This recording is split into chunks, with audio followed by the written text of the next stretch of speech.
Saudara-saudari yang dikasihi Tuhan, salam jumpa lagi dalam Inspirasi Rohani edisi hari ini, Sabtu 31 Desember 2022, Oktav Natal hari ke-7. Marilah berdoa.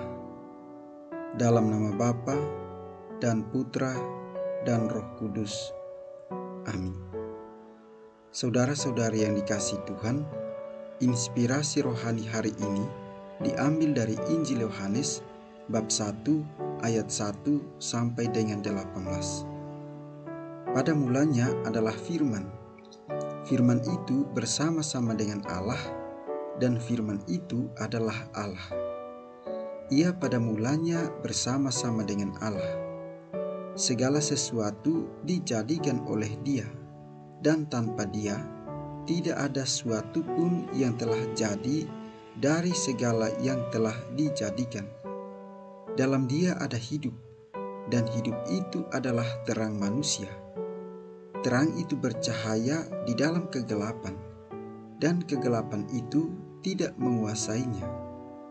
Datanglah seorang yang diutus Allah, namanya Yohanes.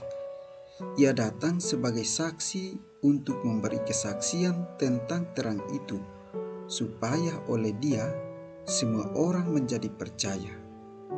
Ia bukan terang itu, tetapi Ia harus memberi kesaksian tentang terang itu. Terang yang sesungguhnya, yang menerangi setiap orang, sedang datang ke dalam dunia.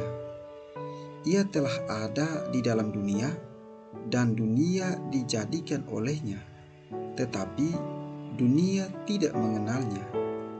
Ia datang kepada milik kepunyaannya, tetapi orang-orang kepunyaannya itu tidak menerimanya. Tetapi semua orang yang menerimanya diberinya kuasa supaya menjadi anak-anak Allah, yaitu mereka yang percaya dalam namanya.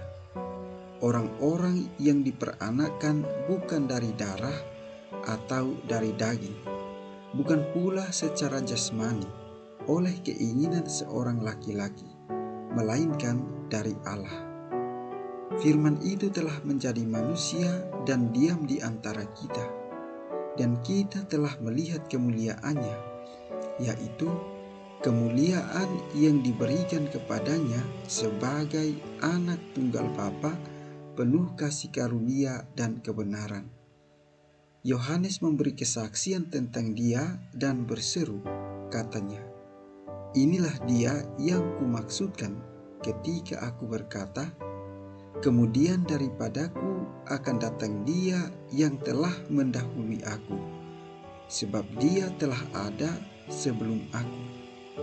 Karena dari kepenuhannya kita semua telah menerima kasih karunia demi kasih karunia.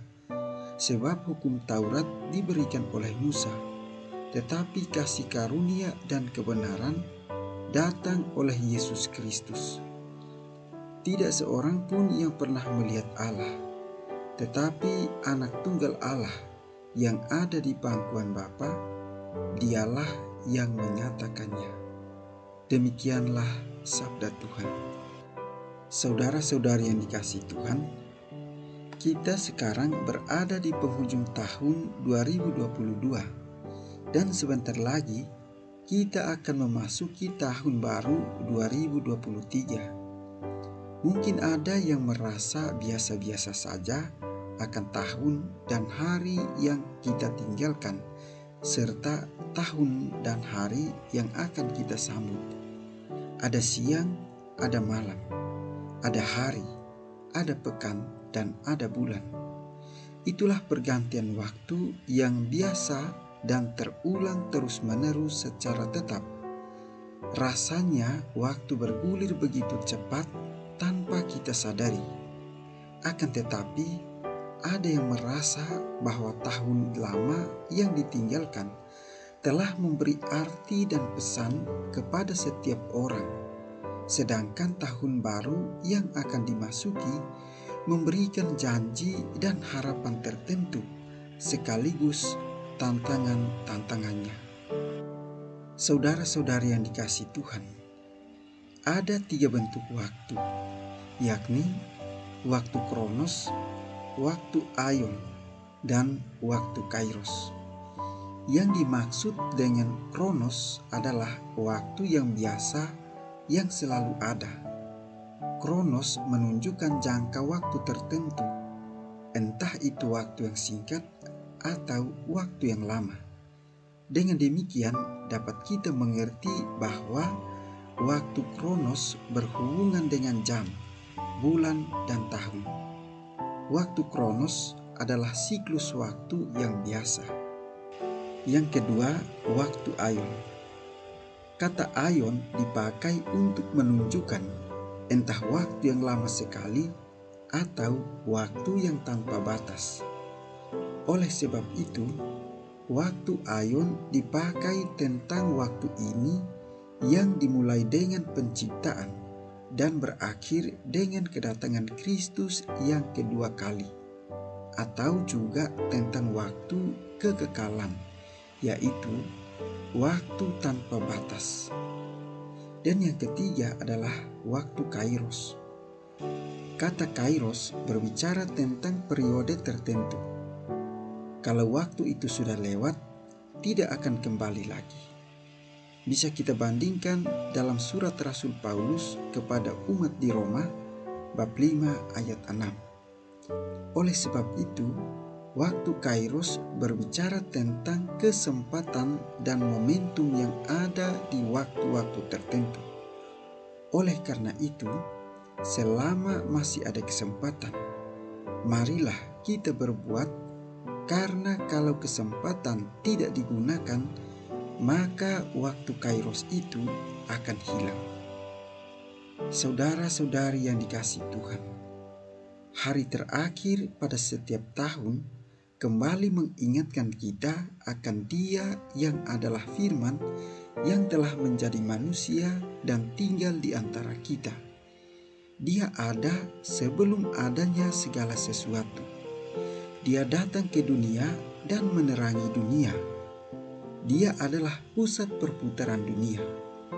Masih banyak orang tidak menerima Dia, padahal dunia ini adalah miliknya. Di hari terakhir tahun ini, hendaknya menjadi hari meditasi perjalanan hidup kita selama setahun dan kesempatan untuk bertobat dan membangun niat-niat baru menghadapi masa depan yang lebih cerah. Saudara-saudari yang dikasihi Tuhan, sebagai orang beriman, terang sabda Tuhan hari ini mengajak kita untuk melihat pergantian waktu ini dalam kacamata iman.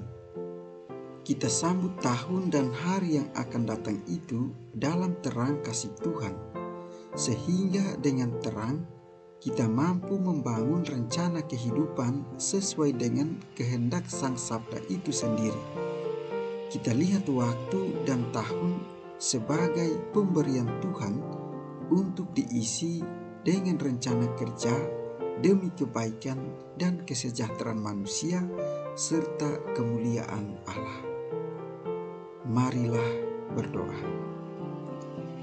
Ya Allah Tritunggal Maha Kudus, di penghujung tahun 2022 ini, kami hendak bersyukur atas segala penyelenggaraanmu di dalam hidup kami, teristimewa sepanjang tahun 2022 ini. Kami bersyukur kepadamu atas Yesus Kristus Putramu yang telah menjadi manusia dan tinggal di dalam lubuk jiwa kami yang terdalam. Sebab Dialah Putramu, Tuhan dan pengantara kami, yang hidup dan berkuasa bersama dengan Dikau dalam persatuan Roh Kudus, Allah kini dan sepanjang segala masa. Amin.